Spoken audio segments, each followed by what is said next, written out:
소득금액 조정합계표입니다.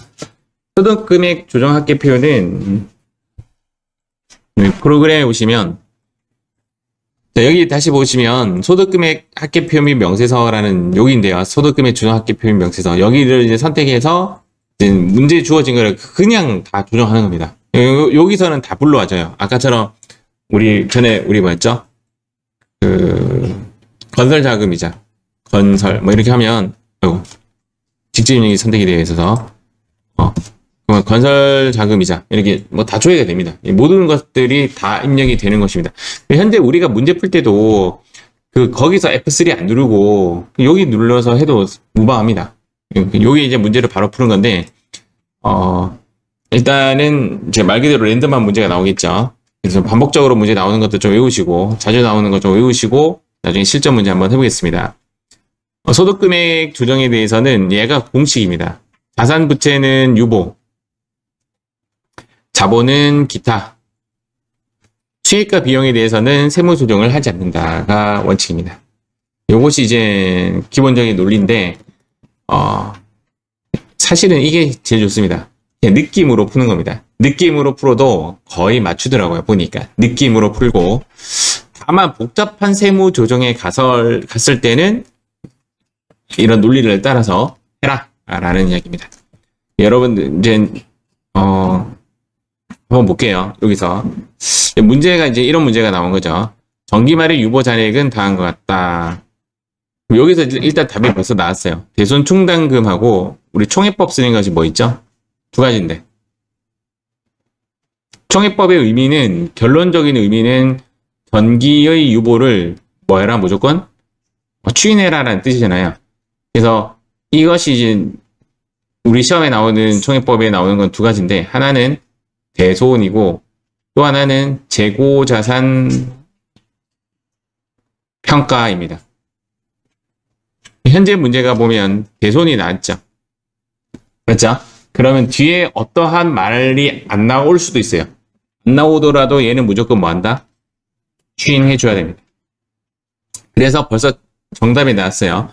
대손 충당금 한도 초과액 50만 원이 있다라는 말 때문에 정답은 대손 충당금 한도 초과액은 송금 불산입이었을 거거든요. 예, 이제 정답은 이제 얘 때문에 나오는 정답은 입금 산입 유보 그다음 뭐죠? 추인이니까 감소가 돼야 되죠. 일단 얘가 이제 벌써 답이 나온 겁니다. 감가상각은 무엇이 발생해야 추인되냐면 한도 미달액이 발생되어야. 감가상각은 한도 미달액이 발생되는 해에 무조건 추인해줘야 됩니다. 무슨 말인지 이해하셨죠? 감가상각은 여기 한도라고 한다면 올해 한도보다 작게 했다라면 요 공간만큼을 무조건 추인해줘야 되니까, 요 공간만큼 추인해줘야 되니까 그 공간이 얼마인지 확인해야 되는 거고요. 그래서 일단 여기서 답이 나올 수가 없고, 선급보험료는 날짜가 지나가면 추인해주면 되죠. 그 기간이 모두 경과하였다. 그러면 추인해주면 됩니다. 요거는 이제 다른 문제고요. 요 세 개는 이제 그런 걸 좀 유의를 하셔야 되고, 다음 문제 한번 가볼게요. 이제 문제입니다. 얘가 답이 바로 나왔어요. 지금 여러분들 프린터에 이렇게 답이 나와 있어요. 이렇게 해놨죠. 정기 대손 충당금은 무조건 추인이 됩니다. 문제에서 얘가 나오면 무조건 답이 이렇게 나와야 된다 이 말입니다. 근데 문제가 이렇게 나왔어요. 1번 위의 선급 보험료는 단기 중에 해당 기간이 모두 경과하였다. 자, 이렇게 해당 기간이 무조건 경과하면 무엇을 해줘야 된다? 추인해줘야 된다. 자, 우리가 분기할 때 여기는 비용, 여기는 수익이지만 세무조정할 때 여기가 이익이고 여기가 손입니다. 알겠죠? 반대로 되어 있고요. 선급보험료가 이제 드디어 비용 처리가 돼야 되죠. 이쪽에 유보, 감소. 답이 이렇게 돼야 된다. 문제가 이렇게 제시되면 내가 답을 이렇게 입력해야 된다 이 말이에요. 알겠죠? 지금은 손으로 먼저 연습하고 나중에 문제 나올 때 제가 보여드릴게요. 얘는 지금 말 그대로 한도 미달액이 발생되었을 때 추인하는 건데 올해 또 초과했죠. 그러니까 추인 문제가 아니죠. 또 송금 불산입 유보 발생이 돼야 되겠죠. 이렇게 됩니다. 이거랑은 추인하는 문제가 아니라 오히려 추가로 더 불산입이 되었습니다. 자, 3번은요. 우리가 아직 퇴직급여 충당금에 관련된 문제는 안 풀었지만 보면 압니다. 회사가 계상한 퇴직급여 충당 부채는 8,800인데 세법상은 얼마까지 인정해 주겠다? 그럼 느낌으로 딱 봐도 송금불산입 나오죠? 송금불산입은 왼쪽이에요, 오른쪽이에요? 왼쪽. 왼쪽이 얼마나치? 1200이네요. 1200만큼 유보 발생. 이게 왜 유보 발생이냐면 또 뒤에 가서 설명해 드릴게요. 이거 잠깐 넘어갈게요.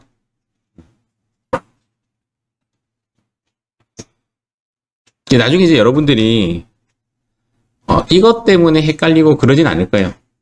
왜 그러냐면 입력할 때 자동으로 띄워줘요. 예를 들어서 이것도 띄워줄 겁니다.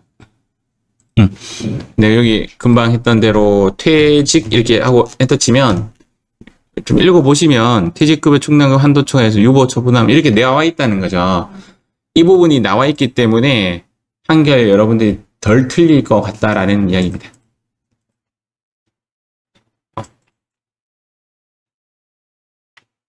그 다음 4번 문제. 자동차세 과호납금에 대한 환부이자인데요. 요거 시험에 잘 나와요. 요거 시험에 아주 자주 나와요.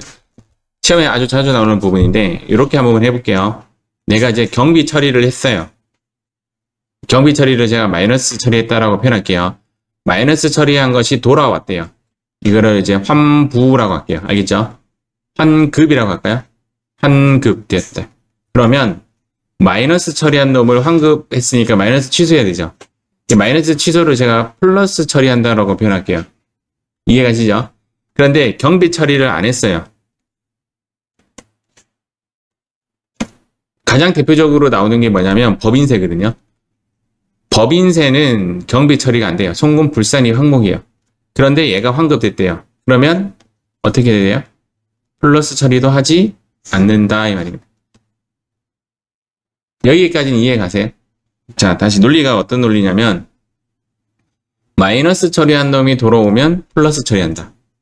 마이너스 처리 안 한 놈이 돌아오면 플러스 처리하지 않는다. 이런 논리입니다. 여기까지 이해하셨죠? 근데 여기에 뭐가 붙었죠?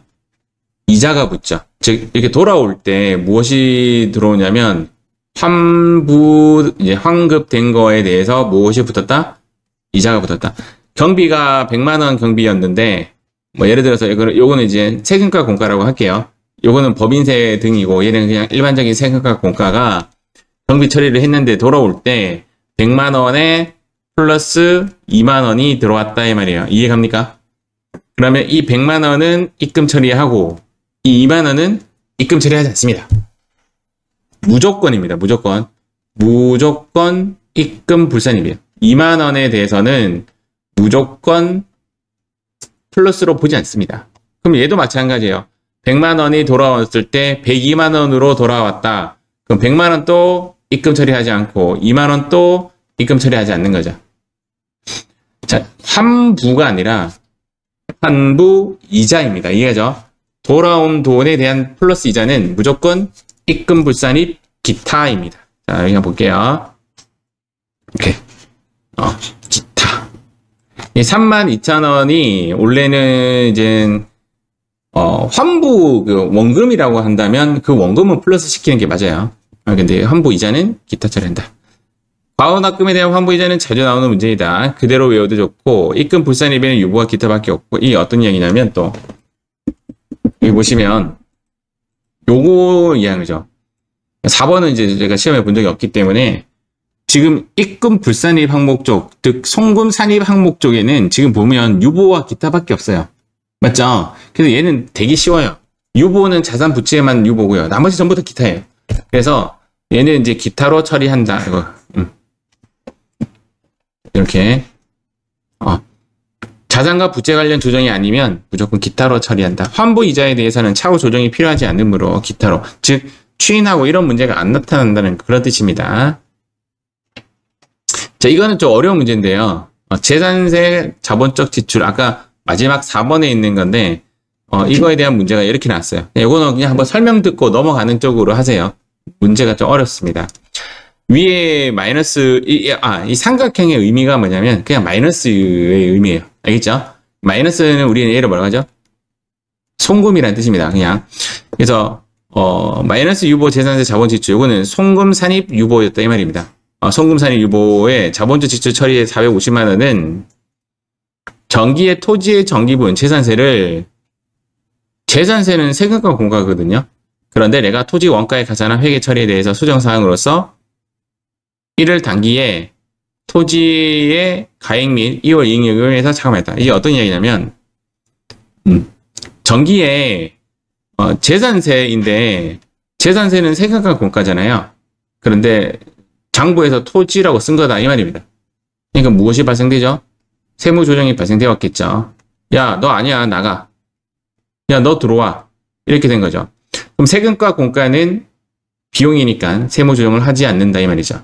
그럼 토지니까 얘는 뭐라고 처리하죠? 유보 발생이라고 처리합니다. 맞죠? 이쪽이 뭐죠? 송금산입이죠. 그래서 지금 현재 이렇게 된 거예요. 송금산입 유보 발생 450만 원 이렇게 처리했다라는 이야기예요. 이렇게 처리했다라는 이야기예요. 세무조정을. 여기 했다 이 말입니다. 그런데 이렇게 한 거를 이게 넘어갈게요. 단기에는 이제 해결하였다. 해결하면 무조건 추인이에요. 결론은 자 해결이거나 갖고 있던 자산이나 무엇에 대해서 유보가 있는데 그 자산을 팔았다라면 해결된 걸로 보시면 됩니다. 팔거나 해결되면 추인입니다. 장부에 뭐라고 썼냐면 이렇게 쓴 거죠. 대변에 토지를 보내고 차변에 2월 이익여금을 넣은 거예요. 그런데 야 대변에 토지 넣은 건 맞아. 근데 얘는 아니야. 세금과 공과라니까. 이렇게 처리되는 거죠. 그래서 세법상 이렇게 써야 되는데 또 이렇게 썼죠. 또 세무조정이 발생돼요. 일단은 토지는 나갔죠. 토지는 나갔기 때문에 토지는 해결되었으므로 무조건 추인 하나 잡아주시고요. 무조건 추인 하나 잡아주고 2월 이익여금을 또 빼고 또 세금과 공과를 넣는 걸 합니다.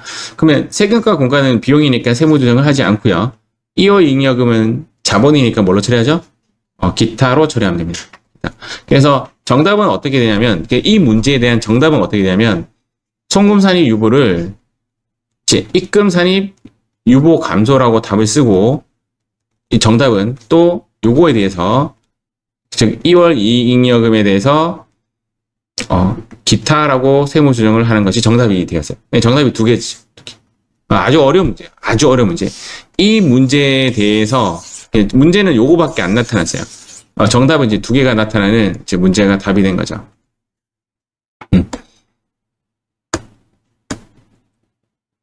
그래서 답이 요렇게 답이고 이렇게 답입니다. 이런 문제가 나오면 하나 정도 틀려도 1점 마이너스 1점 마이너스 5개 정도 나오면 하나에 1점씩 어느 하나가 2점인 거죠. 4개 나오면 1점, 1점, 2점, 2점 뭐 이런 식일 것 같고 6개 나오면 1점, 1점, 1점, 1점이 되고 3개 나오면 2점, 2점, 2점일 것 같고 가중치에 따라 금액이 좀 정답은 달라질 건데 이런 문제는 좀 어렵습니다. 자, 6번 자주 나옵니다. 법인세는요 비용 인정이 안 됩니다. 안 되니까 무조건 송금불산입 기타 사회 유출 너무 자주 나옵니다. 법인세 비용은 아주 자주 나오는 문제로 외워도 좋습니다. 요게 지금 현재 여러분들이 네모나게 적혀 있죠, 맞죠? 네모나게 여기다 지금쯤이면 이제 잠이 올 것 같다. 제가 네모나게 만들어 놨습니다. 이거 적어 놓으세요. 송금불 이렇게 손불 이렇게 쓰시면 됩니다. 송금불 요거는 이제 기사 이렇게 하면 되죠.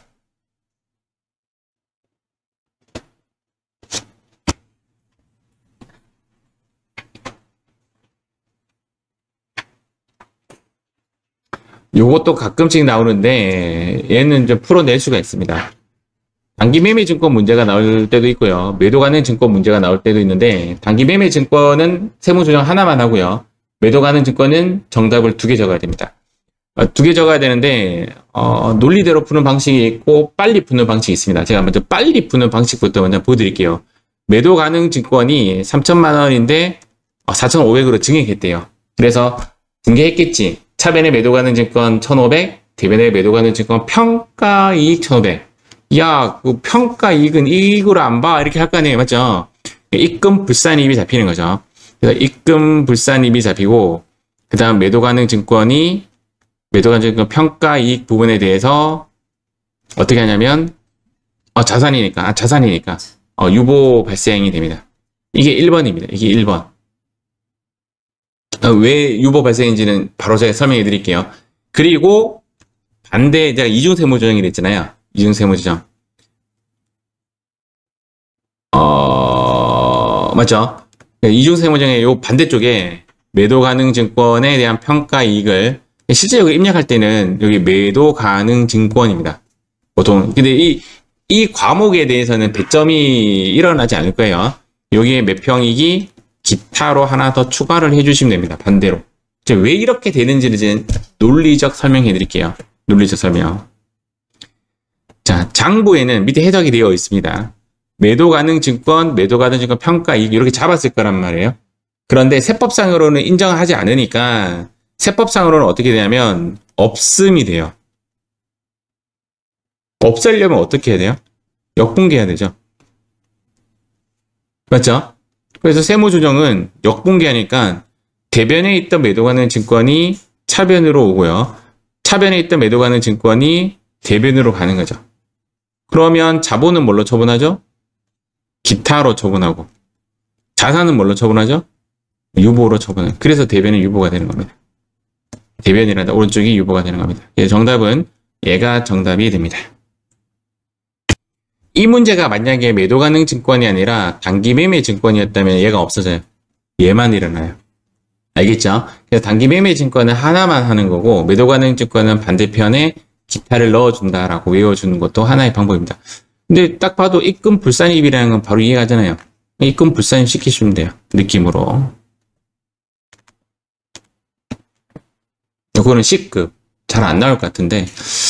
그래서 어렵게 내려고 하면 이제 끄집어내는 거죠. 지금 이제 장부회상 자기 주식 처분 이익을 자기 주식으로 처분하면 자기 주식 처분 이익이 뭐죠?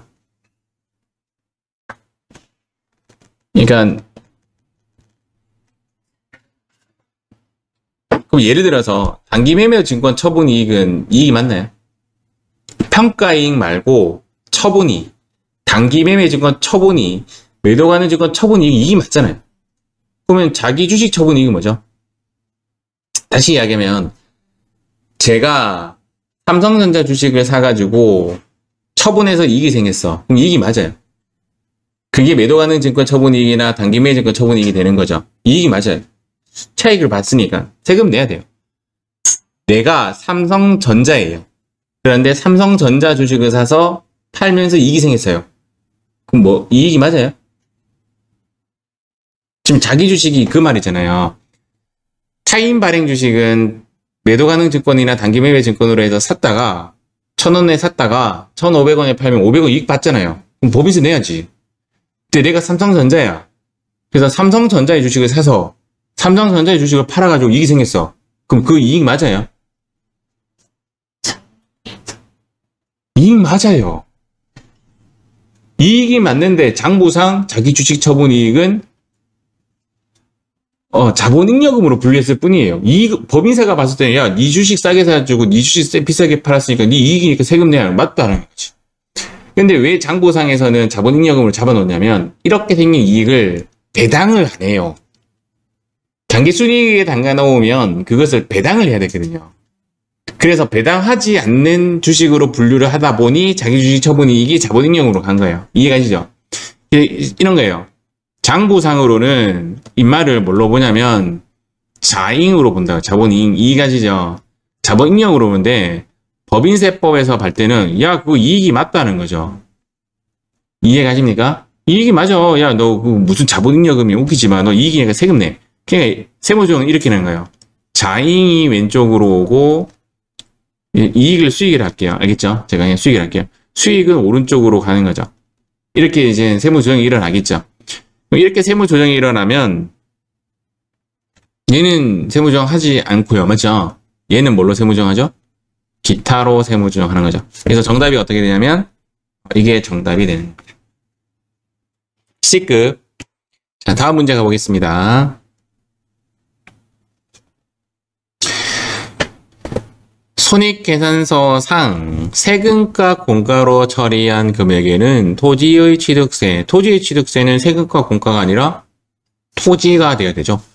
산재보험료의 연체료는 세금과 공가가 맞습니다. 얘는 맞기 때문에 세무조정이 없죠. 이해가시죠? 그래서 이렇게 보시면 됩니다. 이렇게. 왜 그래야 되냐면 장부상은 이렇게 해야 되는데 세법상은 이렇게 해야 되니까 얘가 나가고 얘가 나가고 해서 세무조정이 이렇게 된 겁니다. 이렇게 되면 세금과 공가는 세무조정을 하지 않고 토지 자산 부분에 대해서만 세무조정을 하니까 유보 발생이 되는 거죠. 자, 토지의 취득세는 세금과 공가가 아니므로 자산 처리하기 때문에 송금 부산이 된 거예요. 세금과 공가가 송금이 비용이잖아요. 맞죠? 송금이 아닌 것으로 가는 거예요. 알겠죠? 토지는 자산이니까.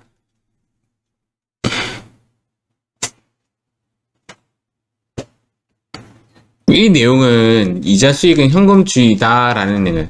이자 수익은 현금주의다. 즉 이자 수익에 대해서 받은 8만 원만 수익으로 본다 이 말이에요. 그럼 얘는 수익이 아닌 거죠. 이해가시죠? 얘가 수익이 아니니까 얘를 빼야 되죠. 얘를 빼야 되잖아요. 이해가시죠? 그러면 조정이 이자 수익 15030 그 다음 만기보유증권 투자자산 자산 15030 이렇게 조정이 되는 겁니다. 그러면 수익은 세무 조정을 하지 않는다 되는 거죠. 자산이니까 뭘로 처리한다? 유보로 처분한다. 정답은 이렇게 하시면 됩니다.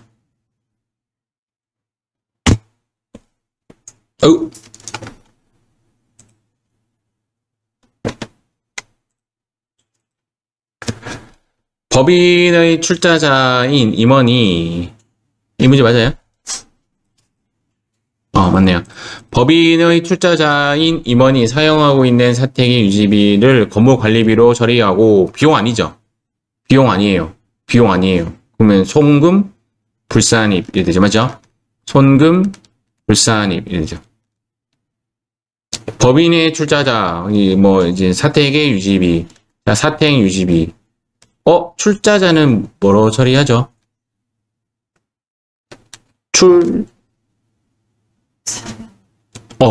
출자자는 배당이죠. 이번은 상여죠.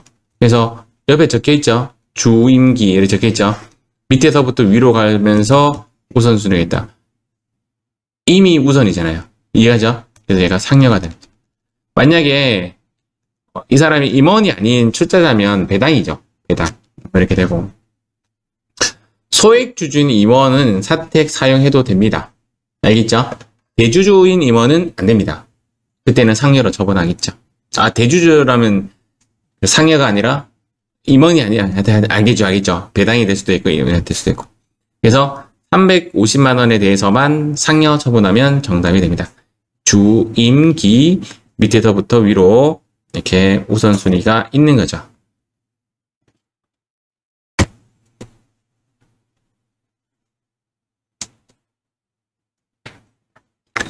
요거 B 플러스 좀 자주 나오는 형태 외워도 되는데요.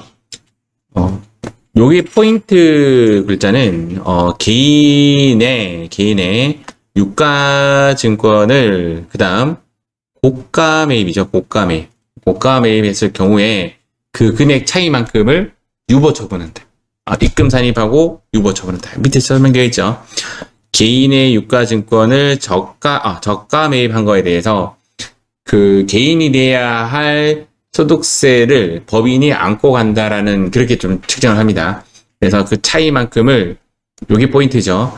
입금 산입하고 유보, 상여 아니에요. 개인이라고 해서 상여로 처분하는 것이 아니라 유보 처분합니다. 나중에 매각할 때 추인을 하기 위해서이다 라고 보시면 됩니다. 정답은 이렇게가 정답이 됩니다. 여기 있는 과목은 채점 대상이 아니에요.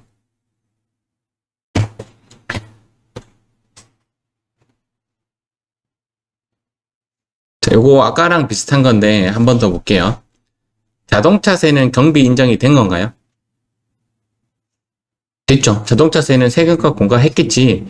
황금은요, 입금 처리하는 것이 맞습니다. 입금 처리하는데 그것을 이자 수익으로 처리했대요. 오케이, 오케이. 이해가죠? 그렇지만 환부이자는 이해가십니까? 환부이자는 무조건 뭐해라고요? 무조건 입금 불산입 기타 처분한다. 그래서 40만 원은 세무조정이 없는 거고요. 요것이 정답이 되는 거죠. A급. 어이요, 또 이러네.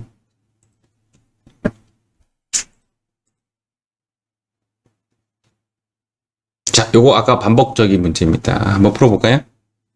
풀어보시고 정답을 체크 한번 해보겠습니다.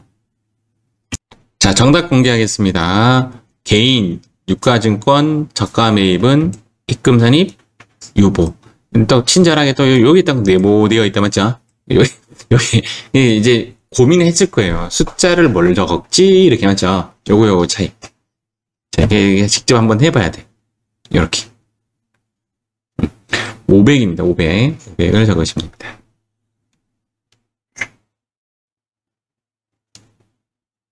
자, 요것도 했던 거죠? 자, 한번 해봅니다. 일단은 토지취득세는 토지지 세금과 공과가 아니잖아요. 맞죠? 그래서 차변에 세금과 공과금 되어 있는 걸 빼고 토지를 집어넣어야 되니까 왼쪽에 토지라고 하고 유발이죠. 맞죠? 유발. 근데 이제 산재보험 연체료는 오케이잖아요. 경비 처리되잖아요. 그래서 얘는 세무조정이 없습니다. 정답은 이렇게 쓰는 것이 정답이겠죠.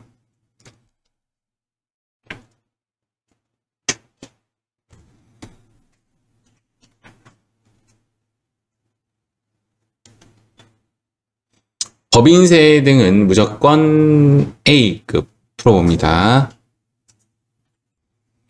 자, 법인세는 무조건 송금불산입 기타 사회일출로 처리한다. 요거는 정기 오류 수령 손실이라고 해도 되고 법인세라고 해도 전혀 무방하다. 알겠죠? 기타 사회일출로 처리한다. 자, 다음 문제. 자, 매도 가능 증권도 한번 해보겠습니다. 자, 정답 공개하겠습니다. 매도 가능 증권에 대해서는 입금 불산입이고 여기 입금 불산입 유보 발생되면 반대편에는 무조건 기타. 알겠죠? 기타 이렇게 처리해 주시면 됩니다. 근데 요 글자는 매평익을 쓰든 매도 가능 증권을 쓰든 무방하다 이 말입니다. 입금 불산입이나 송금 산입이나 똑같은 말이에요. 알겠죠? 네, 똑같은 말이에요. 다음 문제. 자, 똑같은 문제죠? 똑같은 문제. 한번 답 적어보세요. 법인세는 무조건 송금 불산입 기타 사위 유출 이렇게 처리합니다. 법인세에 관련된 모든 거 다 이렇게 적어주시면 되겠습니다. 자, 다음 문제.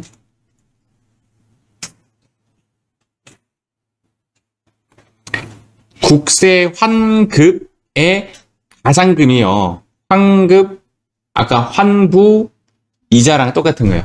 아까 환부 이자랑 똑같은 거예요. 그래서 얘는 이제 오른쪽에 이렇게 써주는 것이 맞겠죠. A급.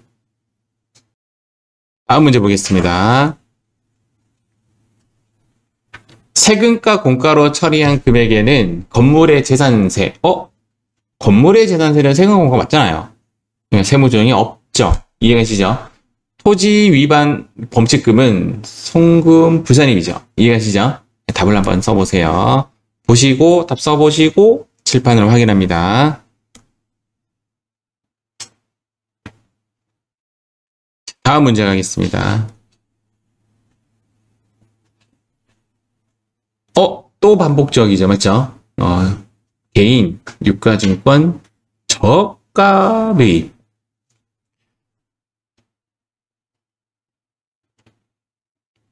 그래서 개인에게 유가증권을 저가 매입하면 입금산입 유보. 알겠죠? 느낌은 상년데 상년 쓰시면 안 돼요. 자산을 매입한 거기 때문에 유보 처분해 주는 것이 맞습니다. 금액은 이거와 이거 차이. 알겠죠? 자, 재산세는 세금과 공과가 맞나요? 맞아요. 80만 원은 세무조정을 하지 않는다. 자, 나머지 한번 써보세요. 자, 그래서 재산세는 세무조정을 하지 않고 환부 이자는 무조건이죠. 무조건. 입금, 불산입, 기타.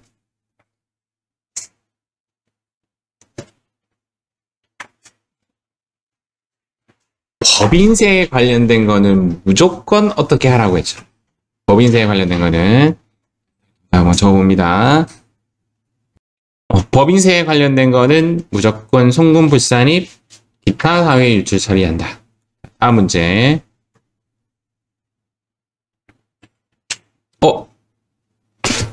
법인세를 환급받은 거죠. 이해갑니까? 경비 처리 안 된 놈이 돌아왔어요. 입금도 잡지 않는다라는 겁니다. 그래서 입금 불산입이 오른쪽이기 때문에 얘는 기타밖에 없거든요. 유보가 아닌 이상. 그래서 오른쪽은 입금 불산입 기타. 송금 불산입된 거에 대해서 단기에 환급되었다 하더라도 송금 불산입됐던 것이 돌아왔으니까 입금 또 불산입한다. 그런 논리다라고 보시면 됩니다. 자, 31페이지부터 한번 해보겠습니다. 자, 전기에 토지를 취득하고 취득세를 세금과 공과로 처리했고 세무조정은 적정하게 이루어졌다. 이게 전기에 이제 어떻게 했느냐를 찾아내야 되거든요. 전기에는 토지 취득세를 세금과 공과로 처리했기 때문에 장부에서는 세금과 공과로 처리했기 때문에 세법에서는 야, 세금과 공과가 아니라 토지야 라고 하는 거죠. 맞죠? 그래서 비용을 인정하지 않습니다. 얘를 빼고 얘를 넣는 작업을 했을 거예요. 비용은 세무 조정을 하지 않기 때문에 이 부분은 빼고 얘는 토지에 관련된 취득세를 자산 부분을 유보 처분했겠죠. 여기가 어디냐면 입금산입입니다. 입금 또는 송금 불산입으로 처리했을 건데 이제 요게 전기에 처리한 세무조정이 됩니다. 이 토지를 이번에 뭐 했죠? 처분하면 이렇게 나오죠. 매각하면 기존의 유보를 추인하면 됩니다. 그래서 얘가 추인되려면 어디로 가면 되죠? 오른쪽으로 가면 되죠. 그래서 정답은 오른쪽에 이렇게 처리가 됩니다.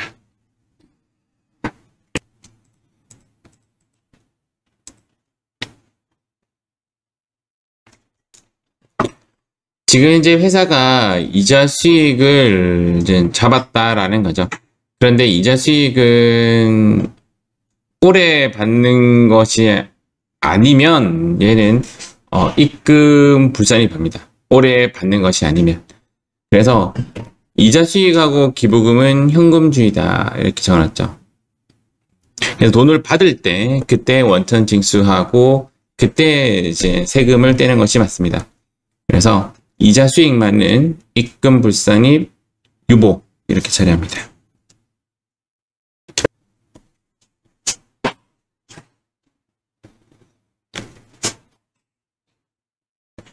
지금 현재 단기 매매 증권 평가 이익은 이익으로 보는 것이 아니겠죠.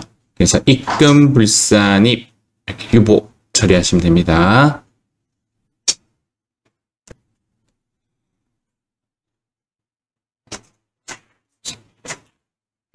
법인세 부분은 무조건 송금 불산입 기타 사익 유출이죠. 송금 불산입 기타 유출. 그런데 그 부분이 이익으로 돌아왔다라고 하면 여전히 입금 불산입이 되는 겁니다. 법인세가 경비 인정이 안 되기 때문에 경비 인정이 안 된 것은 돌아와도 이익으로 보지 않습니다. 이익으로. 그래서 법인세는 송금 인정이 안 된 것이므로 그것이 이제 돌아온다고, 환급받았다고 해서, 돌아왔다고 해서 입금으로 보지 않는 거죠. 그래서 입금, 불산입, 기타 이렇게 처분하시면 됩니다.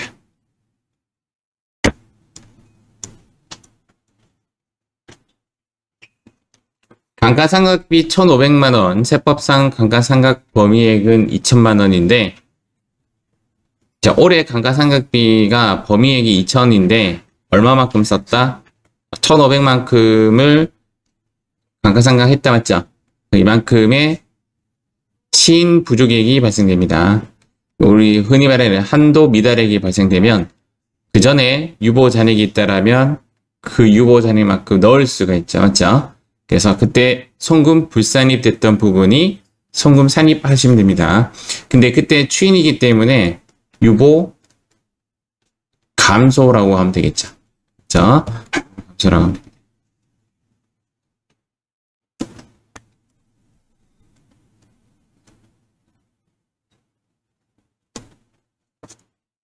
국고보조금은 회사가 정부로부터 이제 지원받았는데 이를 자본 조정으로 회계 처리했다. 상한 의무가 없으면 얘를 이익으로 봐야 된다라는 겁니다. 이제 문제가 조금 있을 수 있는데 나라에서 받는 지원금이 어떤 것을 이제 입금으로 보고 어떤 것을 입금으로 보지 않는 것이 있습니다. 근데 이제 여기서 말하는 이제 국고보조금은 이익 금액으로 봐야 한다라는 거고, 이익으로 보느냐, 상한 의무가 있으면 걔는 부채로 보느냐, 이렇게 두 가지로만 판단하시면 돼요. 우리가 이익으로 본다, 안 본다를 따질 부분은 아니고, 우리는 이익으로 본다라고 보시면 되고, 나중에 다시 입금 불산입으로 잡으면 되겠죠. 그래서 상한 의무가 있는 국고보조금은 이제 지원금이라고 보시면 됩니다. 부채 또는 이익으로, 입금으로 산입한다. 그래서 지금 현재 국고보조금 자본 조정으로 되어 있는 것을 여기에 국고보조금 수익으로 본다라고 보시면 됩니다. 그러면 국고보조금 수익으로 보려면 세법상 수익으로 보려면 얘를 빼야 되겠죠. 얘를 빼고 얘를 넣는 세무조정이 일어나겠죠. 그러면 자본조정은 왼쪽에 오면 무엇으로 처리하죠? 기타로 처분합니다. 그래서 여기에 이제 들어오는 글자가 기타, 수익은 세무조정을 하지 않습니다. 정답은 이렇게 적으시면 됩니다. 잘 안 나오는 모습이에요.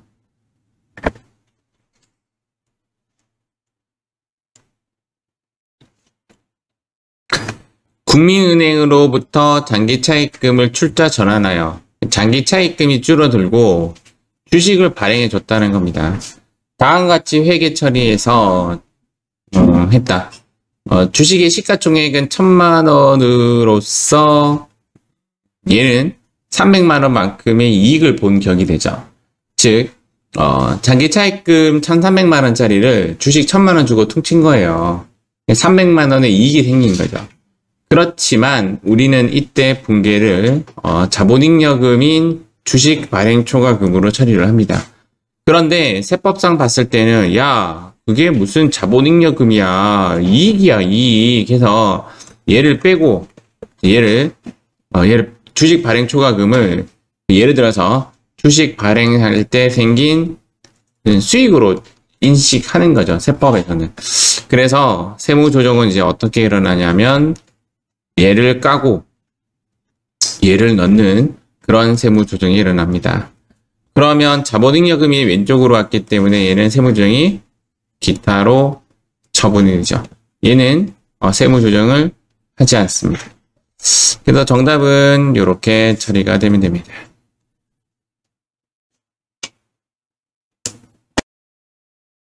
예, 끝나가죠? 법인 대표이사의 개인 차량 수선비를 회사가 다음과 같이 회계 처리했다. 얘는 차량 유지비가 아니라 가지급금이죠. 맞죠? 가지급금. 얘는 송금, 불산입, 상여. 그냥 느낌대로 하시면 되겠죠. 그래서 송금, 불산입, 상여 이렇게 처분하면 됩니다. 다음 문제.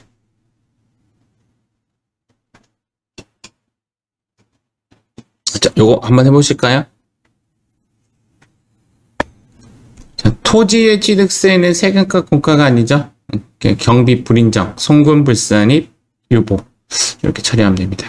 나중에 이제 얘 매각할 때 그때 추인하면 되겠죠. 자, 마지막 문제. 끝났네요. 이렇게 했고요. 우리는 그러면 관련된 문제를 한번 찾아가서 실전 문제를 한번 풀어보도록 하겠습니다. 여기 갈게요. 390페이지부터 한번 해보겠습니다. 정답 공개하겠습니다. 현재 입력한 결과 화면이 보면 근데 이제 여기 보니까 저도 약간 흠칫했는데 그 1번 문제에 보면 정기 오류 수정 이익이라 되어 있잖아요. 근데 여기 보니까 여기에 이제 직접 입력을 해지한 상태에서 전기 오류라고 치면 손실이 여기 뜨고 여기 전기 오류라고 입력하면 이익이 뜹니다. 나도 이쪽 입력해야 되나라고 약간 흠칫했는데 현재 문제는 그 법인세의 이익을 인정하지 않는다는 거기 때문에 입금 불산입이 맞죠. 그래서 저는 이제 강제 입력을 이제 직접 입력을 통해서 입금 불산입 쪽으로 300만 원을 잡았습니다.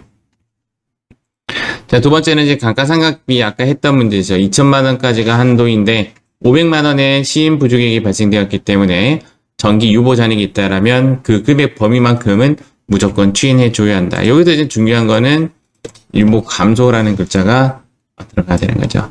그래서 전기에 송금 산입하지 못했던 송금 불산입을 송금 산입으로 옮겨주고 추인하는 모습을 보였습니다. 자, 국고보조금은 아까 했던 거다 맞죠? 그래서 아까 우리 학습했던 것이 과거에 있었던 것들을 많이 갖고 온 그런 자료다라고 보시면 되고요. 대부분 이제 요 범위 내에서 이제 대부분 문제가 나오지 않을까라는 생각을 합니다.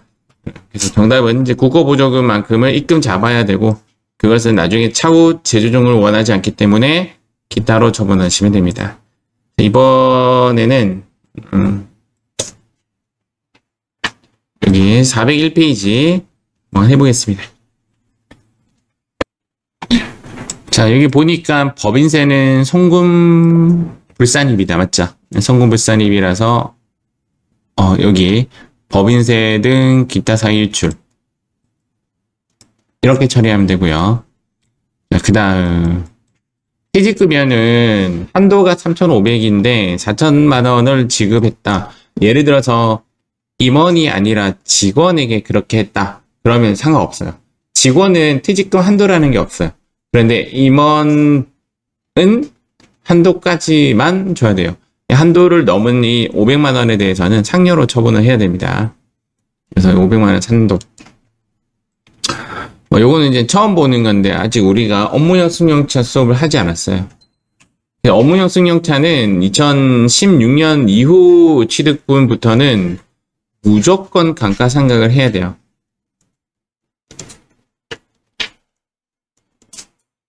감가상각을 감가상각을 하지 않는다면 무조건 해야 되는 거예요. 감가상각은 원래는 해도 되고 안 해도 되고 하는 그런 파트인데 업무용 승용차에 관련한 감가상각만은 무조건 해야 돼요. 그래서 이 700만 원어치를 해야 되는데 500만 원어치만 있기 때문에 200만 원을 감가상각 해야 돼요. 무조건. 나중에 이제 추인하는 모습은 그때 공간이 좀 남았다면 오버했다면 송금 불산입이 일어나겠죠. 맞죠? 송금 산입 무조건 해야 돼요. 사택에 관련된 거는 이제 제가 잘못했네요. 대표죠. 대주주의 대표 이사하면 얘는 또 상여고 맞죠? 주주는 배당이죠. 그래서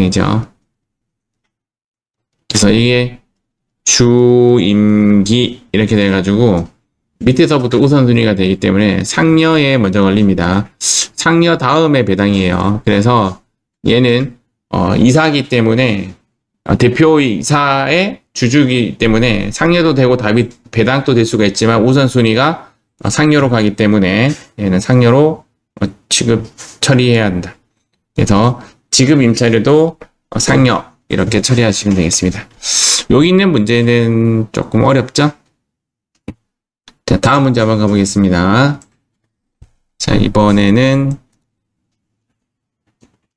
410페이지 보도록 하겠습니다. 자, 보다시피 이제 3점 부분 점수가 이제까지 6점짜리였는데 얘는 점수가 되게 작은 게 배치가 됐네요. 잡이익은 법인세가 비용이 아니기 때문에 돌아온다고 해도 입금 불산입이죠. 맞죠? 돌아온다고 해도 입금 불산입이기 때문에 법인세는 이렇게 기타로 잡아주는 것이 맞습니다. 재산세는 비용이 맞아요. 재산세는 비용이 맞는데 돌아오면 수익이 맞아요. 그런데 그 과오납 환급 금액 관련된 것이 아니라 이자에 관련된 거죠. 맞죠? 돌아온 거에 대한 이자는 이자 환급액에는 무조건 입금 불산입 기타로 잡아줍니다. 여기까지는 좀 할만해요. 여기까지는 조금 할만한데 다음 여기 보니까 트럭 취득에 따른 취득세잖아요. 지금까지는 토지 취득세였죠. 토지는 감가상각을 하지 않는 자산이기 때문에 토지 취득세는 경비 인정이 안 돼요. 그래서 얘는 송금 불산입 토지이기 때문에 유보 발생 이렇게 처리하는 것이 맞는데 이 객체가 토지가 아니라 트럭이란 말이에요. 트럭에 대한 취득세는 만약에 얘를 세금과 공가로 처리했다라고 한다면 세법에서는 얘를 세금과 공가가 아니라 감가상각비로 봐요. 그러니까 얘도 비용이고 얘도 비용이 되는 거죠. 그래서 비용과 비용, 즉 세금과 공가를 감가상각비로 본다고 해서 세무조정을 따로 하느냐? 따로 하지 않습니다. 나중에 오히려 감가상각 시부인할 때 감가상각 데이터를 더 크게 책정을 하겠죠. 그렇게 처리하지 비용끼리는 즉 복리후생비를 접대비로 처리했다. 복리후생비를 세금과 공가로 처리했다. 접대비를 여비교통비로 처리했다. 이런 것들은 세무조정이 없습니다. 결론 세무조정이 없습니다. 얘는 세무조정이 없습니다. 공장에 이제 화재가 일어나서 돈이 들어온 거잖아요. 맞죠? 그 차익에 대해서 이익으로 봤다. 맞는 거죠. 맞는 거죠. 보험 차익도 세무 조정을 하지 않습니다. 이 두 개가 세무 조정을 하지 않기 때문에 오히려 우리를 조금 어렵게 한 것 같습니다. 요거는 아까 했던 거죠. 맞죠? 오히려 얘가 가장 어려운 건데 장기주식 처분 이익은 이익이 맞아. 이제 그런 거예요. 맞죠? 그래서 얘를 이익이 맞아 하면서 얘를 입금산입하되 이미 자본에 흘러 들어가 있기 때문에 차후 조정을 하지 않기 때문에 뭘로 처리한다? 기타로 처분한다. 그래서 이번에 정답은 얘도 기타가 되고 얘도 기타가 되고 얘도 기타가 되는 기타로만 처분하는 세 가지가 정답이 되었습니다. 그래서 여기에 기타 하나 이렇게 여기에 기타 두 개에서 정답 처리가 되었습니다.